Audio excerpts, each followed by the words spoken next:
Welcome to episode 148 of the Various and Sundry podcast. I am your host, Matt Harmon, joined live from the Vault Studio on the beautiful campus of Grace College and Theological Seminary by my good friend, my colleague, my co-host, and the man whom I almost introduced on my other podcast, John Scott Sloat. What happened? This is the first I'm hearing of this. So some of our listeners might know I've started another podcast with Ben Glad called the Biblical Theology Briefing. Okay. Which, in fact, public service announcement, our next episode drops the same day that this episode drops. So feel free to check that out. Okay. But I did the introduction, and I wasn't thinking, and I just kind of almost defaulted into what I do for this show. And I got to the point where I said, my good friend, and I started and I did the J sound. I went, Ben Glad. Ben, how are you? I felt bad. But yeah. So I'm so accustomed to this podcast. Yeah. That you're on the brain even when I'm doing my other podcast. Yeah. Sometimes you get on autopilot and you're just coasting through life, and where you found your rhythms is where you go. I know. Well, speaking of rhythms, we are recording on a Monday, which is our normal rhythm. Yeah. But it's kind of a crummy Monday. At least it's warm. It's not too cold outside. No. But it's sort of we're a day – Happy Reformation Day, by the way. Oh, yeah. We're recording on Reformation Day. Day. We are. Yeah. Interesting. Anyway, Reformation Day. But it's it's sort of like welcome to November, right? It's that sort of blustery, wet, leaves are all over the place. Well, I think next week is daylight savings. This upcoming weekend is. Yeah. So the first weekend in November. I'm ready. You're ready? I'm ready. Because I do not like coming to campus when it's dark in the morning for my class. Yeah. I like to be able to drive in with a little bit of daylight. The sun's coming up, the day is starting. Not what time is this? Is this 2 a.m.? Is it 6 a.m.? Is it what? I'm ready. I feel like we do it a week too late. Now, I think this is the last year maybe for daylight savings. Are they taking it away? I believe so, yeah. Are you sure about that? Either this end of this year or end of next year. One of the two. Interesting. I wasn't aware. I knew there's been discussion about that, but I didn't know if that's been decided. I thought it had passed. I don't know. Maybe not. I don't know. Well, more motivation to get out to the polls and vote next week, right? I don't know if that means anything. But I don't know if that's on the ballot. Probably not. I've heard of platforms surrounding daylight savings. Yeah, exactly. If you'd like to contact the show, you can reach us by Twitter at VNSPod. You can email the show, variousandsundrypodcast@gmail.com. We are on Facebook. We are on YouTube. And we would love for you to leave a 5-star rating and a review on whatever platform you choose to access the show. John, let's talk some sports. Sounds good. So, big college football weekend in the sense of really one game that was a big – I'm not just saying this because it involved Ohio State. But the best matchup of the weekend was Ohio State at Penn State. Did you catch any of this game? I caught that it was close. Okay. That was about it. And it sounds like Ohio State had a pretty major comeback. Maybe not major comeback, but it was close, and then it was such a bizarre game. Ohio State stepped on the gas maybe a little bit in the fourth quarter. So Ohio State got down 21-16 with 8 minutes and 51 seconds to go. Penn State scores a touchdown to go up 21-16 on a ridiculous drive that had so many weird things happen. But Penn State missed 2 field goal tries on that drive. The first one was negated by Penn State's false start. So they false started, so the play never happened. Kid missed the field goal. Quote unquote, yeah. So then they back up 5 yards, and then they kick the field goal. Ohio State misses it, but Ohio State lined up over the center, which apparently is illegal. I thought you could line up over the center as long as you don't hit the center. it's a player safety thing. Yeah. Yep. 5-yard penalty. Penn State decides, well, the kids missed 2 tries. We should probably go for it. They go for it, get it, and then they get it down to the Ohio State 1 yard, maybe 2-yard line, 1.5. 4th and goal, they decide they're going for it. Ohio State has the running back dead to rights in the backfield. Can't wrap him up, scores a touchdown. So then in the next 6 minutes, Ohio State proceeds to go on a 3-play, 75-yard drive. It was like chunk, boom, 40-yard touchdown run. Nice. So in a matter of 30 seconds, it was Ohio State's back up. And then, even the sequencing, they scored 28 points in a 6-minute span, including a pick 6 that iced it. But the big thing, they had a defensive end, JT Tuimoloau. That's of course. Yeah. How much did you practice saying that? It took a little bit of work, yeah. This was his stat line. 6 tackles. He had 2 sacks. One of them was a strip sack in which he then recovered the fumble himself. Okay. So he had a very good game. I'm not done. 2 interceptions, including a freakishly athletic, rushing the passer, just jumping up and plucking the ball out of the air. What does he play? Defensive end. He had 2 interceptions as a defensive end? Yeah. The other one he dropped into coverage and then undercut a route and picked it off, like a shoestring interception, diving interception. That's a Sean Ellis-like game. And then he forced another interception where he tipped the ball into the air for one of his defensive linemen to intercept it. It's one of the greatest defensive performances by an individual player in Ohio State history. Dominant. He was a 5-star recruit, kind of finally breaking out. So Ohio State shouldn't be challenged the rest of the way until they play that team up north. Yep. They beat Sparty, and the first college football playoff rankings will come out. The day this drops, the evening this drops, so on Tuesday. Tuesday night. Yep. And I expect the standings to go Tennessee, Georgia, Ohio State, Michigan, Clemson, Alabama. In that order? In that order. So you think Tennessee's number 1 right now? I think because they beat Bama. It's the best. It's the best win of anybody on the board. Now Tennessee and Georgia play this upcoming weekend. Yeah. So 1 and 2 don't matter. They will be 1 and 2. I just don't know the order. I'm thinking Tennessee should be number 1, to be honest. Ohio State will be 3. Okay. And then one of those teams will lose, and Ohio State will move up to number 2 the next week. So that by the time I think you get to Ohio State against Michigan, it'll be 2 versus 3 for the Big Ten East Championship and almost a certain berth into the college football playoff. Yeah. Okay. So that's where we're headed there. Georgia, Tennessee should be fun. That should be a really good game, yeah. I can't remember where it is. I think it's at Georgia, isn't it? I think it's at Georgia. That sounds right. By the way, Tennessee walloped Kentucky. They did. This weekend. I was not going to mention that in light of the sympathies of our correspondent, of our sports correspondent. Yeah, he had a tweet that did not age well about the revenge game. Was it before the game? It was before the game. Yeah. Maybe a day before. Okay. See, I was reminded again of why I don't tweet during games by watching that Ohio State-Penn State game because I was so frustrated. Bad play calling, rough officiating, just like what are we doing here? And so I'm glad that I have stopped tweeting during games. It's better for my soul to not tweet. Keeps the melancholies at bay, does it? Well, it keeps the foolishness from escaping beyond my mind out into the public is what it does. That's really what it does. So, all right, let's talk some NFL. All right, John, what happened? Your beloved Jets lost to the evil empire. Yeah, Zach Wilson threw 3 interceptions. Okay. They were up 10-6 at the half, weren't they? I thought I saw that. 10-6 at the half, but they had a pick 6 at the end of the half that was reversed because there was a roughing the passer penalty.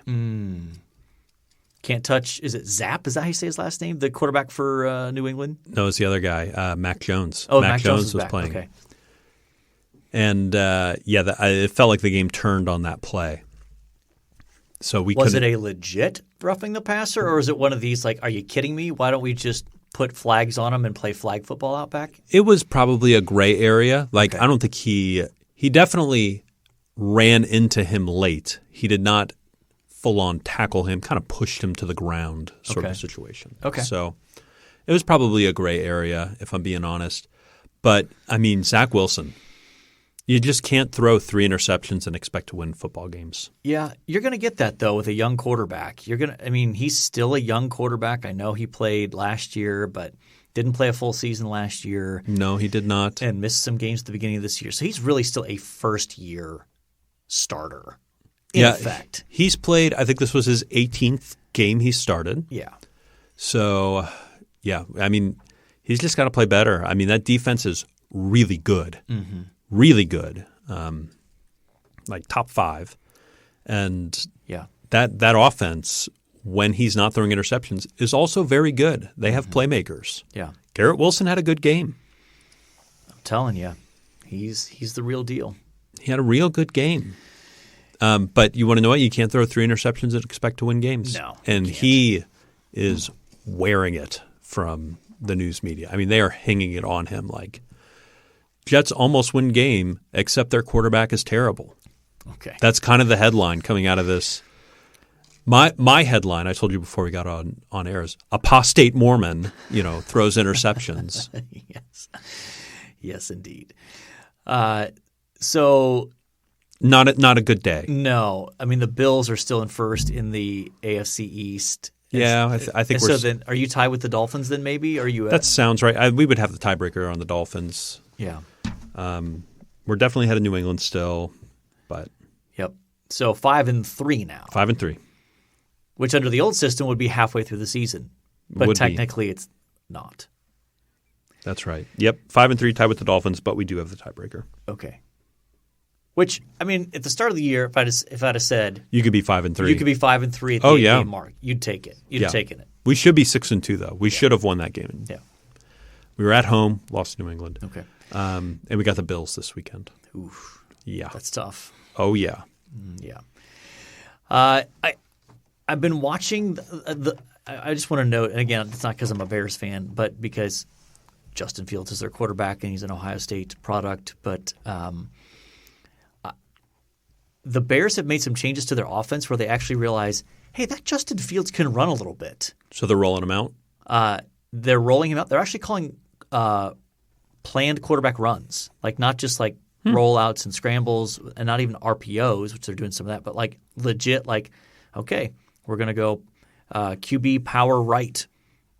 And it's just straight up, we're going to run it at you. Yeah. So he's run for over like 60 or 65 yards the last 3 games, I think, in a row. And that's starting to open up some more throwing options for him. They got thumped by the Cowboys yesterday, but their defense gave up over 40 points. But they were in that game at halftime. They were. If I remember. Yeah, so I watched a bit of that game. So that's encouraging. It always aggravates me when you see a college kid come out and the team is so adamant about this is who we are, so you have to adjust to us rather than, well, let's look at the talent we have and adjust the system to who you got. So anyway, are you paying attention at all to the World Series? Yes. Okay. So when this episode drops, it'll be 2-1 somebody. Yes. When we're recording, it's 1-1. So I haven't watched any of it. I mean, I'm rooting for an apocalypse or something to end this series. Like, I just can't root for either of these teams. Yeah. The Astros are vile humans, and the Phillies aren't much better. Yeah. I mean, the Astros cheated significantly in ways that players weren't punished. Yeah. And the Phillies sell hard liquor at all concession stands. How can you root for either of these groups? Yeah. Well, at least they sell it. I thought they might have given it away given the state of the fans. They might. They might. I think the world will burn if Philadelphia wins the Super Bowl and World Series in the same season. Well, and the Eagles are what, 7-0 now? 7-0? Yep, they're undefeated. I don't understand that. I mean, who saw that coming, honestly? Who saw the Eagles going 7-0? Well, I don't think anybody saw Justin Hurts taking the jump he's taking. Jalen Hurts. Jalen Hurts. Yeah. What'd I say? Justin Hurts. Justin Hurts. Jalen Hurts. Yeah. I don't think anybody saw him taking the leap he's taken. And then if the Flyers have a good year and you get gritty in a parade of some kind, watch out. We will not have a Philadelphia. You're probably right. All right. We should probably move on. You ready to move on? I mean, the NBA is underway, but neither of us are paying attention to it, right? Knicks have won some games. That's okay. And they've lost at least one. I was keeping an eye on the score yesterday. Okay. Yeah. I've caught a few glimpses of NBA action, but I really don't have any context of who's playing well. So, Cavs are 5-1. Okay. Yeah, Jake probably told me that. So yeah, Cavs are 5-1. All right. We should move on. Okay. So we are continuing today our series on miracles. And so we are in part 2, focusing specifically on Jesus' miracles. Last week, we focused on just kind of an introduction in general to miracles and how to think about them. Now we're moving more specifically into the ministry of Jesus. And in particular today, we're going to talk about Jesus healing miracles. That's going to be our focus. So probably should throw out a caveat to start here. We've divided up the miracles into some of these nice and tidy, clean categories, right? We're going to do healings today. Next week, we're going to do I think we're doing exorcisms. And the week after that, we're doing nature miracles. Well, that sounds nice and tidy and clean. They don't always divide up that when you tidy. read the accounts, oftentimes, especially when it comes to the healing and the demonic, oftentimes the gospel writers just smush those right together and unapologetically connect demonic presence with some sort of physical malady. So, so I think that caveat's just important. We don't want to treat these as if they are divorced from the demonic realm, but just for the sake of making our discussion easier, we're going to do it this way. So, you good with that? Yeah, I feel pretty good about it. Okay, good. All right. So let's start with what's the purpose of the healing miracles in Jesus' ministry? How would you articulate that? So I think I'd want to change your question slightly to what are the purposes of Jesus healing miracles. One thing that I think they are doing is they are showing sort of, last week we were talking about the new creation sort of bursting through. Yeah. I do think that's happening in these healing miracles that Jesus, being the special, unique figure that he is something of a conduit for this new creation power to enter into these sinful people. Okay. And so it allows them to experience things that perhaps the normal person doesn't experience, like a withered hand becoming whole. Yeah. So I think there's that aspect. I also think there's part of it that it connects to Jesus' identity as well. So in the example of the withered hand, I believe in Mark's gospel, that's connected to Jesus being Lord over the Sabbath. Yeah. And so showing his identity, like, well, who is Lord over the Sabbath? Well, it's God. Right. And Jesus is God, and that's kind of the point. Same thing kind of happens in Mark chapter 2 with the healing of the paralytic, right? Jesus forgives him of his sins. The teachers of the law, the Pharisees are there going like, oh my goodness, who can say this? Who can forgive sins but God alone? And he goes, essentially, I can get up and walk, and it's to be sort of a So those are two things that I think of as being special about the healing miracles, both the new creation aspect and the identifying Jesus as God himself. Okay. So his compassion plays no role in those, right? Yeah, Of course, it's compassion. Of course, yes, yes. I'm being salty, but I think the two reasons you led with are, in fact, I think the most significant purposes behind Jesus doing these miracles. They do authenticate his identity, and they are advanced previews of the restoration that will come through the new creation that Jesus is bringing. So I think those are, in fact, but of course, he is also multiple times, the gospel accounts will indicate that he's moved with compassion when he sees the suffering or the hardship that someone is experiencing, and that is also obviously part of his motivation to alleviate that suffering. But I think that helps answer the question. I mean, Jesus didn't heal everybody. Right. And so why not? So there must be some larger purpose than just he has the ability to do so, but doesn't feel like it or doesn't feel compassion on certain people versus others. There has to be some larger purpose for whom he chooses to heal and why he chooses to heal them. So I think that can just be a reminder there. It is interesting. So I believe I covered for you in Luke when we got to I believe it was the Sermon on the Mount, or Luke's version of it. And I believe at the start there it says that many people from these Gentile cities on the coast, Sidon and Tyre, are coming down, and he is healing them. Like, these in the New Testament or in the Gospels, it's easy to think we have all the accounts of Jesus' healing. I don't think it's fair to say that we do. Not even close, I don't think. So I think we're scratching the surface in terms of what Jesus actually did. So I wanted to hit on, I think, one of the key passages that brings this emphasis together is found in Matthew 11, and there's the parallel account in Luke 7 as well. But this is Matthew 11, starting in verse 2. Now when John heard in prison about the deeds of the Christ, he sent word by his disciples and said to him, "Are you the one who is to come, or shall we look for another?" And Jesus answered them, "Go and tell John what you hear and see. The blind receive their sight, and the lame walk. Lepers are cleansed, and the deaf hear, and the dead are raised up, and the poor have good news preached to them. And blessed is the one who is not offended by me."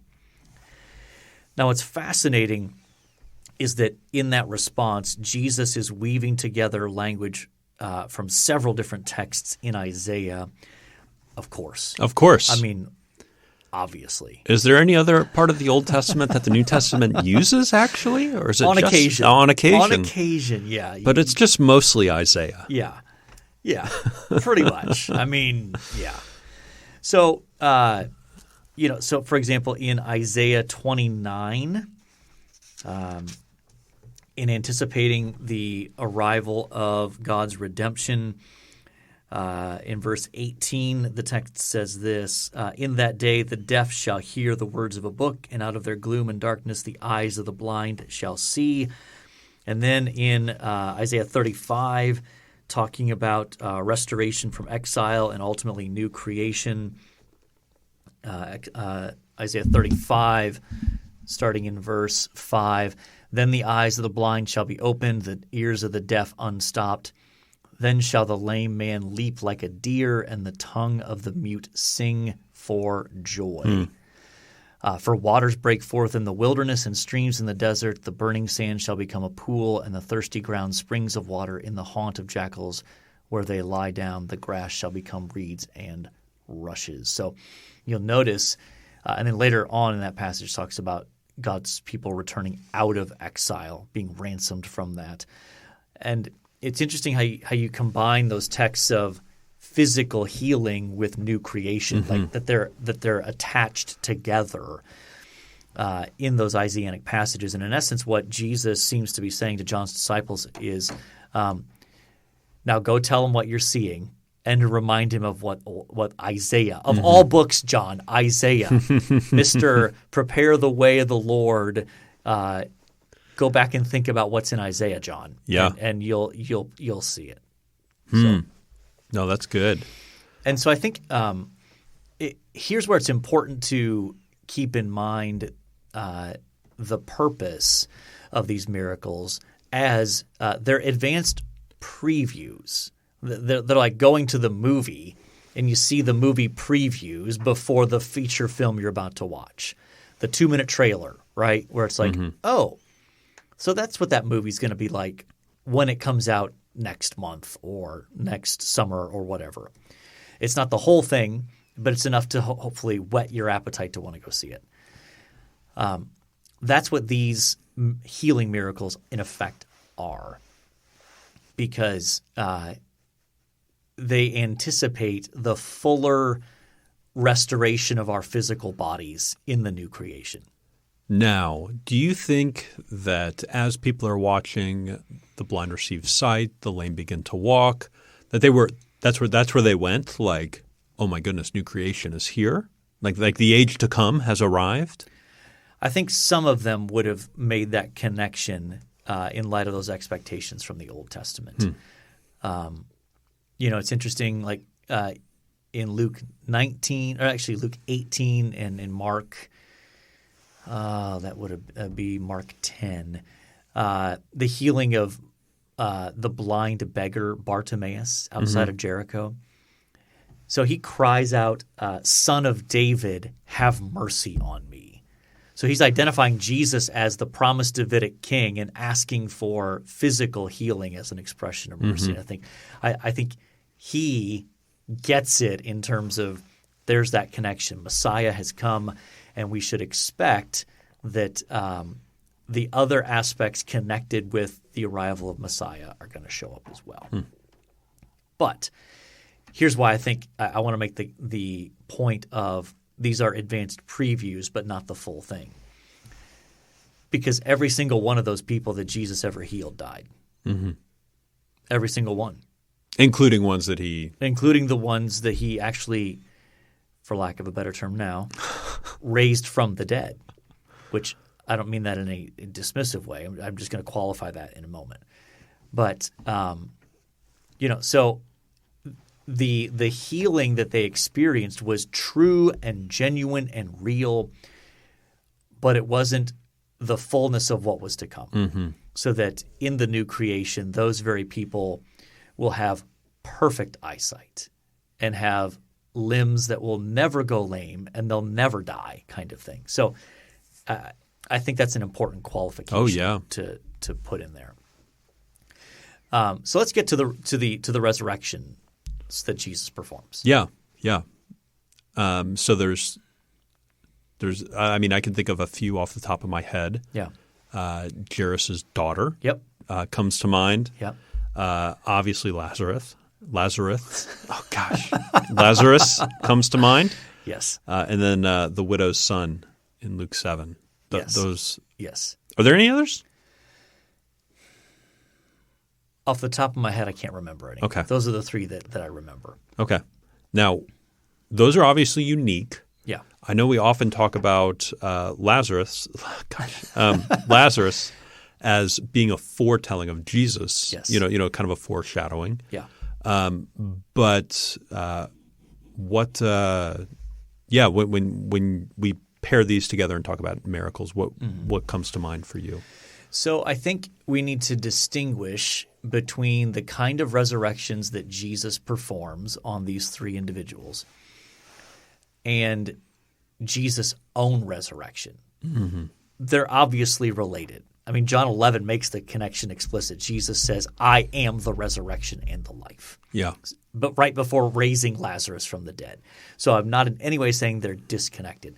What I am saying, though, is that they are distinct, meaning Lazarus and these other two were restored to the quality of life they had before they physically died. That's not what happened with Jesus. His resurrection allowed him to enter into a heightened state of human existence because he had a resurrection body that is no longer subject to decay or to weakness or to anything like that. Because it's, in one sense, it's the beginning of the new creation is his resurrection body. So when Lazarus was raised from the dead, when the widow's son was raised, it's like they were resuscitated back into their pre-existing experience of physical life. Now they were healed of the disease that ultimately killed them. Yeah, I would think so. Right. But they could catch that disease again. Or just die of other causes. Sure. Right? So, if they died of an illness, okay, well, they might be healed from that illness and be brought back to physical life, but they still die of old age or die of a different illness because they still live in a fallen world. And they don't have resurrection bodies like Jesus does. And so, to put the sharper point on it, not only did every person that Jesus healed die, every person that Jesus raised from the dead died again. So I think there again you see these are anticipations of, previews of what the ultimate realities will be like in the new creation. So they anticipate that. And so that I think that's why we kind of I would lump them here under the physical healing miracles. They could almost have their own category. But I think you're right. I think it makes sense to put them underneath the physical healing. Yeah, and when you think about resurrection in the Old Testament, it's inevitably connected to new creation and also to restoration from exile. I mean, that's what it's connected to in the Old Testament. When you start talking about resurrection, you are in those domains of new creation, new covenant, fulfillment of promises, and restoration from exile. So that those who would have had those Old Testament categories could have recognized those things as well. So I think those are, in one sense, a special category of healing miracle also. Well, what do we got on the docket for next week? That's a good question. I can't remember if we're doing exorcisms or whether we're doing nature miracles. I think we're doing exorcisms. Okay. We can handle an exorcism. Maybe here. We'll do one live on the pod. Boy, that'd be great content. I feel a little guilty for saying that. Yeah.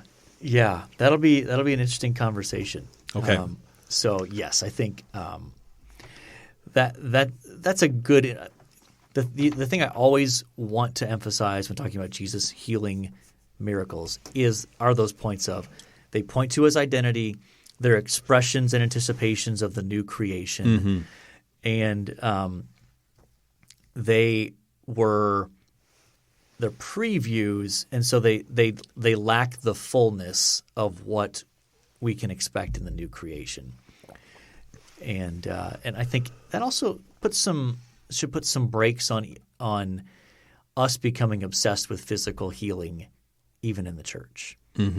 Like, if I were to come down if I were to have a terminal condition, well, of course I'd want you to pray for me, and I would not stop you from praying that God would do something miraculous to heal me. Sure, go for it.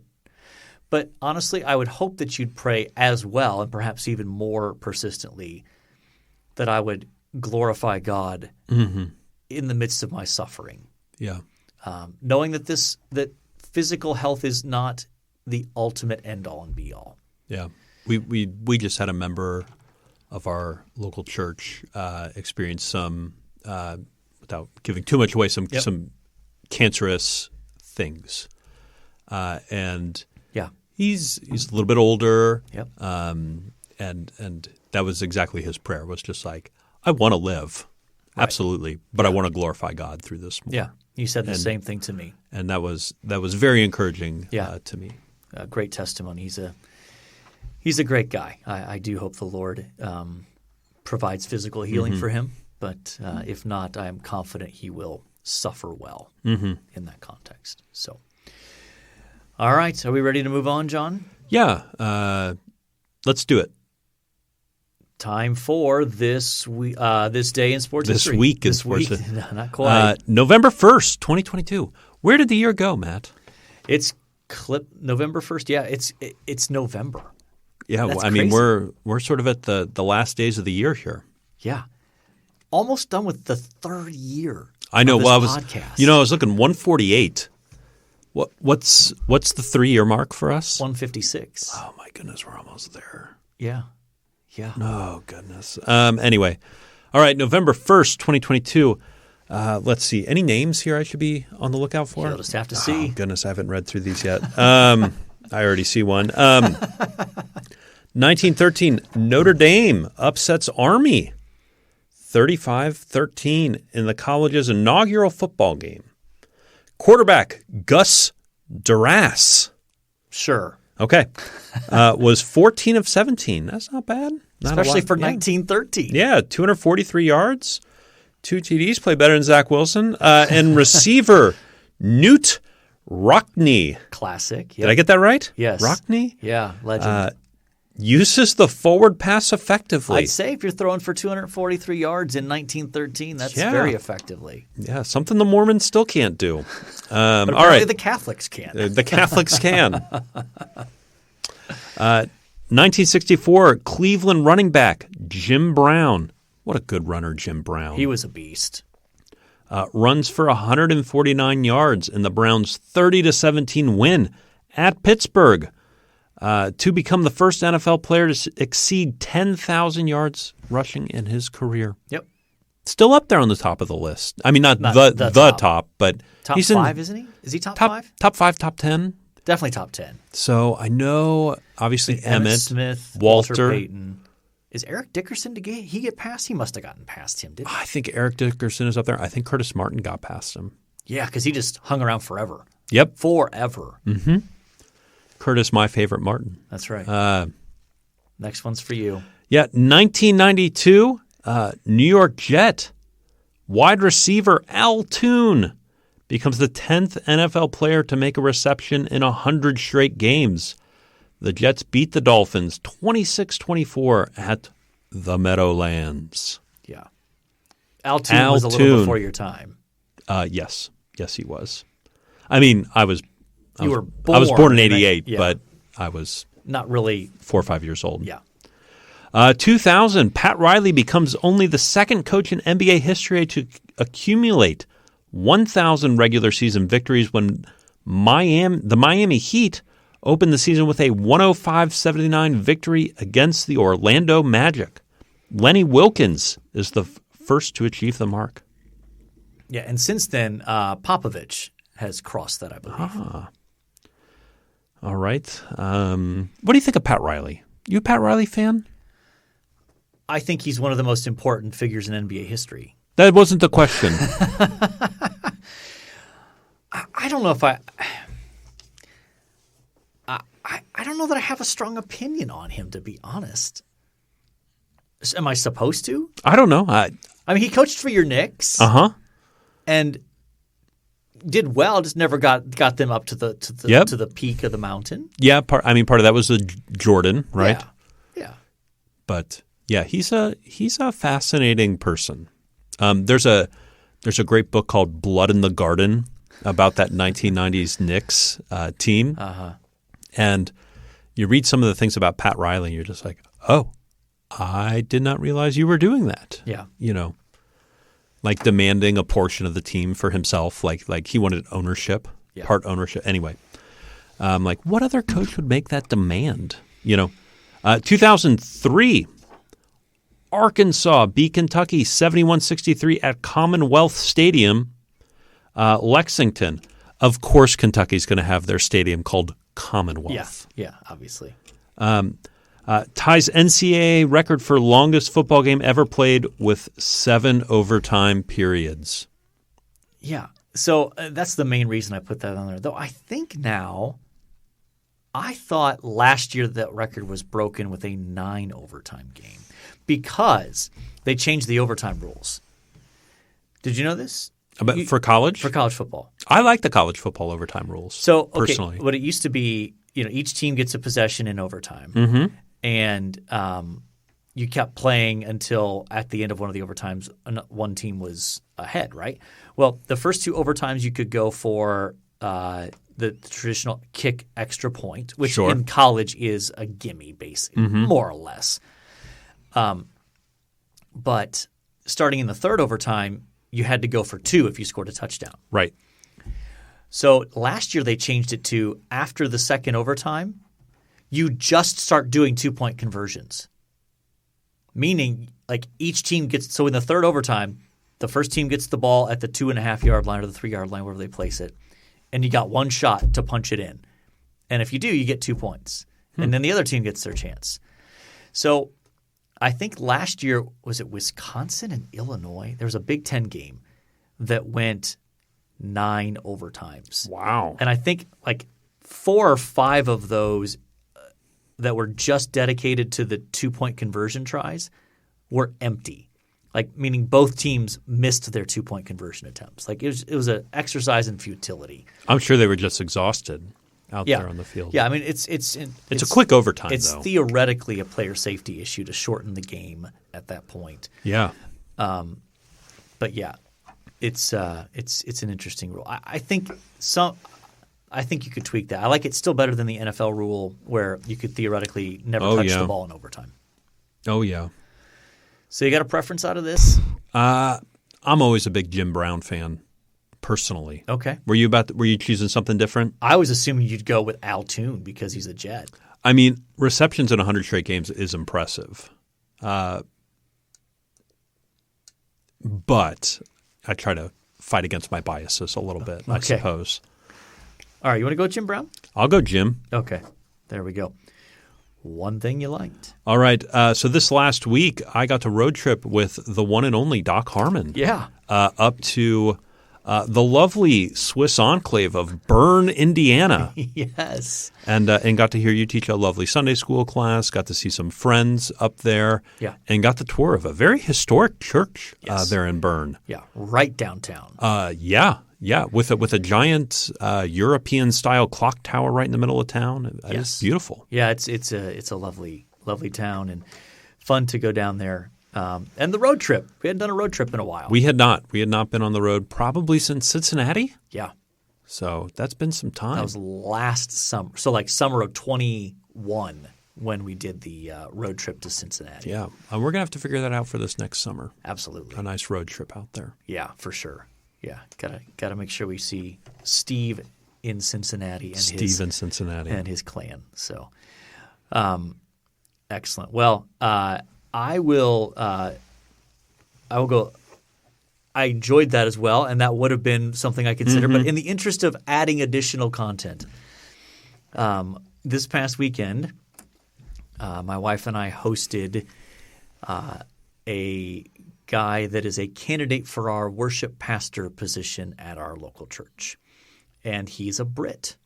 So he's a large Brit. Yes. How tall? 6'6". 6'6". Wow. Yeah. And he's a twin.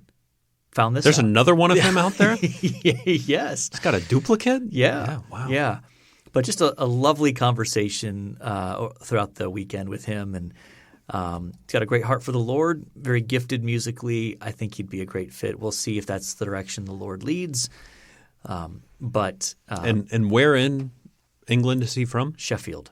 Well, he's originally from Nottingham. Nottingham. Yeah. Not Nottingham, as we Americans apparently tend to pronounce it. And where is Nottingham in England? I've obviously heard of it before. Yes, but my English geography is a little sketchy, so I'm not entirely sure. Now, he's currently in Sheffield, which is about 3 hours north, I'm told, of London. Okay. And so, yes, just had some fascinating conversations about life and ministry there. Got educated on some differences between American English and British English that could be very helpful to know in certain contexts. Indeed. Yeah. So, but he's I suppose as the Brits would say, a lovely chap, and wish him well. I told him about the podcast. Did you? That was my next question. Maybe he will listen. We'll see. Add to our listenership in the UK. So we do have some listeners. We get some downloads in the UK. Yeah, we do. Yeah. So we have talked football. We have talked Jesus healing miracles. We have talked Jim Brown. We have talked road tripping to the Swiss enclave. You like that? I The Swiss do, enclave? of Bern, Indiana. And we have also talked about a British guy who might end up being our next worship pastor. Huzzah. Yes. Cheers, as he would say. So, I think by definition, we have covered our various and sundry topics. And so all that's left to say is until next time, the Lord bless y'all real good. Later.